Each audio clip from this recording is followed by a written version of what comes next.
Hello दोस्तों, स्वागत है आप सभी का द स्टडी अड्डा पर। और देखिए, इस वीडियो में हम इस क्वेश्चन को सॉल्व करने जा रहे हैं। क्वेश्चन क्या है?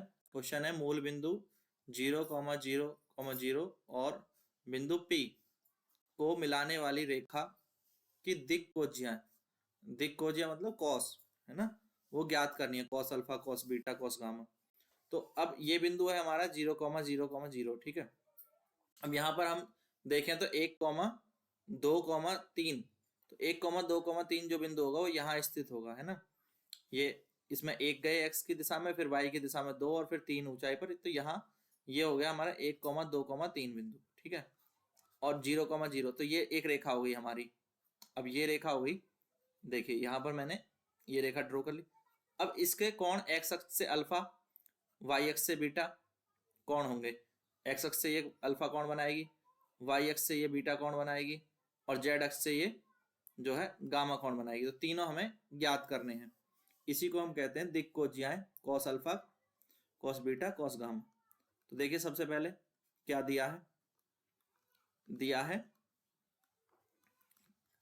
दिया है आपको मूल बिंदु O 0,0,0, उसके बाद बिंदु P 1,2,3। ठीक है। अब हम क्या करेंगे, सबसे पहले निकालेंगे रेखा की लंबाई। तो रेखा की लंबाई OP ये हो जाएगी √x2 - x1 का whole square plus y2 - y1 का whole square plus z2 - z1 का होल स्क्वायर। तो यहाँ पर मूल बिंदु है तो हम सीधे भी लिख सकते हैं कि OP जो है वो हो जाएगा √x² + y² + z², यानी P के निर्देशांक से ही अब सीधे निकाल सकते हैं। तो 1 का वर्ग प्लस 2 का वर्ग प्लस 3 का वर्ग। ठीक है। तो ये हो गया 1 + 4 + 9, तो ये आ जाएगा √14।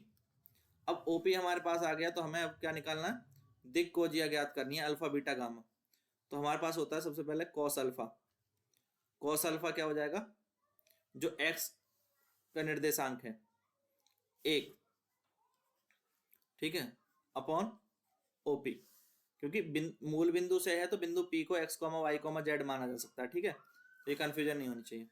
इसी तरह से आप निकाल सकते हैं कॉस बीटा, ये हो जाएगा y अपॉन OP, और कॉस गामा ये आपका हो जाएगा z अपॉन OP, रेखा की लंबाई। ठीक है। तो अब इससे आगे का थोड़ा अगले पेज पे लिख लेते हैं। तो कॉस अल्फा क्या हो गया, x की वैल्यू 1 और OP आया था √14। ठीक है। एक सेकेंड, ये करेक्ट कर देते हैं। हाँ,